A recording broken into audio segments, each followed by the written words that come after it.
Assalamualaikum warahmatullahi wabarakatuh. Kiai Badawi Lesem adalah suatu sosok kiai yang sangat alim dan dalam sekali pengasuhan keilmuannya, banyak sekali disiplin keilmuannya agama maupun umum yang beliau kuasai. Tidak hanya alim, akan tetapi beliau juga arif dan bijak dalam memberikan solusi. Salah satu adalah tasawuf beliau yang sampai sekarang kita bisa rasakan, yakni pendapat beliau diperbolehkannya menyembah zakat fitrah dengan makanan pokok sesuai dengan makanan pokok yang dikonsumsi di daerah tersebut sebagaimana yang termaktub dalam beberapa kitab fikih. Oleh karena itu, beliau memanfaatkan diperbolehkan zakat fitrah berupa jagung. Dari segi ilmu ketasawukan, beliau juga terkenal sebagai mursyid Syaritoriyah dan beliau pula ketua pertama saat berdirinya Jamaah Ahlil Thariqah Al-Mu'tabarah An-Nadiyah Jatim dengan gelar Rais Akbar, seperti halnya Kiai Hasyim Asy'ari menjabat Rais Akbar Nahdlatul Ulama. Selain aktif di organisasi NU dan juga berdakwah, hebatnya beliau tidak pernah melupakan tugas utama, yaitu mendidik para santri di pesantren Al-Wahdah Sumbang Girang Lesem Bang. Kiai Badawi lahir di Lesem, Rembang, Jawa Tengah pada 12 Syawal 1297 Hijriah atau 17 September 1880. Daerah genetiknya masih bersambung dengan Syed Abdul Rahman atau dikenal Mbah Sambu Lesem. Nasib beliau yakin ini Kiai Badawi bin Kiai Abdul Aziz bin Kiai Badawi bin Kiai Abdul Latif bin Kiai Abdul Bah bin Kiai Abdul Alim bin Syed Abdurrahman Bah Sambu bin Sultan Banowal bin Jakatingkir Sultan Hadiwijaya. Dari nasab ini berarti Kiai Badawi masih mempunyai hubungan darah dengan Rasulullah Sallallahu Alaihi Wasallam. Sebab Mbah Sambu adalah seorang syahid keturunan Rasulullah yang berwarga Syaiban. Daerah Lesem tempat kelahiran Kiai Badawi sejak dulu dikenal sebagai tempat penyebaran agama Islam. Karena itu, Lesem sampai saat ini dianggap sebagai salah satu kota santri. Konon, kiai-kiai besar di tanah Jawa adalah keturunan dari Kiai Al-Asal Lesem. Mereka tersebar ke berbagai daerah seperti Jombang, Pati, Langitan, Semarang, Jember, dan lain-lain. Sang ayah Kiai Abdul Aziz adalah tokoh terkemuka di daerah Lesem.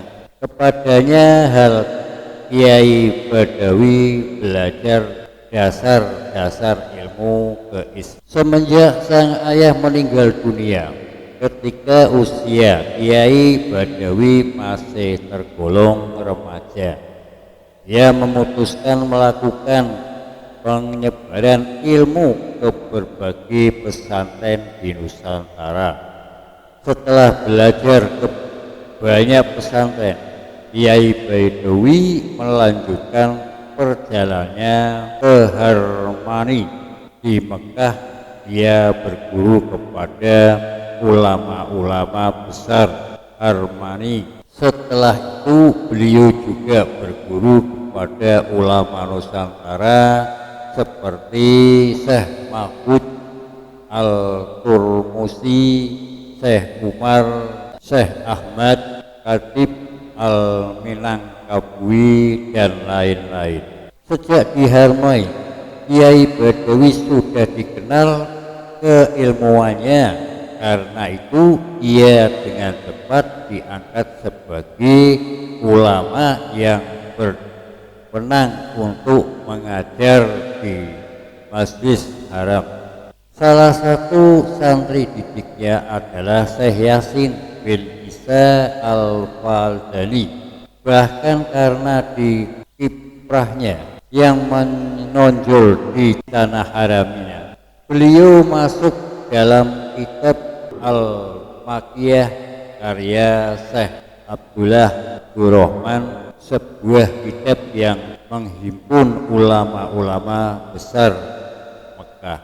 Tak banyak masyarakat Indonesia yang mengetahui tentang kiprah ulama-ulama Nusantara di Mekah atau di Harami, padahal begitu banyak ulama Nusantara yang mendunia karena keluasan ilmunya, bahkan menjadi guru utama di Masjidil Haram. Salah satu di antara ulama-ulama itu adalah Kiai Badawi Lesem. Beliau dijuluki alumni Al-Makiyah, ulama besar tanah haram. Namun demikian, sejak konflik Turki Arab terjadi perpanjangan di haramnya, Kiai Badawi harus kembali ke tanah air.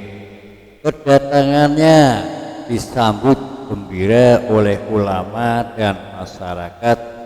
Ia menjadi harapan perjuangan dakwah Islam, terutama melalui pesantren Al-Wadah Lesem. Sejak kedatangannya, banyak santri berdatangan menimba ilmu di pesantren Al-Wadah. Sosoknya yang alim menjadi daya tarik tersendiri bagi masyarakat. Di antara santri-santrinya yang menjadi ulama besar adalah Kiai Khudori. Kiai Khudori Tegalrejo Magelang, Kiai Maimun Zubair Sarang, Kiai Asori Magelang, Kiai Sahlan Temanggung, Kiai Dahlan, Kiai Hafid Rembang, Kiai Hasim Purworejo, Kiai Wahab Hasbullah Jombang, dan Kiai Dimyati Banten Abuyah. Selain kiprahnya dalam dakwah Islam, Kiai Badawi juga pernah dalam memeluk kenegaraan dan kebangsaan. Bahkan beliau adalah sosok yang pertama kali yang menginisiasi kepemimpinan ketika Bung Karno ditetapkan sebagai presiden pertama Republik Indonesia. Sebagai kelompok Islam tidak setuju, tarik ulur silih berganti di antar sesama umat kenal hujat atas status Bung Karno. Setelah pendebatan tak menempuhkan titikmu asli, Kiai Wahab Tasbuh Semina meminta saran Kiai Badawi. Di hadapan para ulama, Kiai Badawi mengatakan Soekarno adalah Presiden RI yang sah karena darurat. Dari legitimasi hukum yang keluar dari pernyataan Kiai Badawi, ulama-ulama besar seperti Kiai Hasyim Asy'ari, Kiai Wahab As-Subuh, Kiai Bisri Samsuri, dan sederah Kiai-Kiai NU akhirnya sepakat dengan pendapat Kiai Badawi. Ada sebuah kisah tentang kedekatan dan kesederhanaan beliau dengan para santri dan pengajar di pesantren Al-Wahdah. Salah satu cerita menggambarkan kedekatan beliau dengan santri, yaitu suatu ketika pada malam hari, seperti kebiasaan beliau setiap malam setelah Kiai Badawi berjalan tari pesantren dan melihat-lihat ikhwal santri di malam hari yang kebanyakan sedang tertidur. Tak kala beliau asik mengitari pesantren, tiba-tiba Kiai Badawi ingin bangun hajat. Seketika itu juga beliau langsung menuju toilet yang diperuntukkan bagi santri. Di tengah-tengah beliau buang hajat, tiba-tiba pintu toilet ada yang mengetuk, tuk tuk tuk, dan terdengar pula suara dehem dari dalam toilet, seperti halnya santri pada umumnya biasa bercanda. Santri yang mengetuk itu langsung nyeletuk berkata, "Paham, paham, sang paham hidayah, paham, paham yang sudah paham kitab hidayah." Ucap santri merespon behem orang yang di dalam toilet. Setelah Kiai Badawi selesai buang hajat, beliau membuka pintu toilet. Alangkah kaget sang santri yang mengetuk dan berucap, "Paham kitab hidayah." Tadi seraya tertunduk malu, lalu Kiai Badawi berkata, syariah tersenyum, "Jangan kitab hidayah, kitab dia saja yang paham." Rais Pengurus Besar Nahdlatul Ulama PBNU Kiai Ahmad Baharuddin, Kiai Baharuddin Nur Salim Gusbaha mengajak ulama Islam meneladani. Kiranya cukup sekian dulu. Wassalamualaikum warahmatullahi wabarakatuh.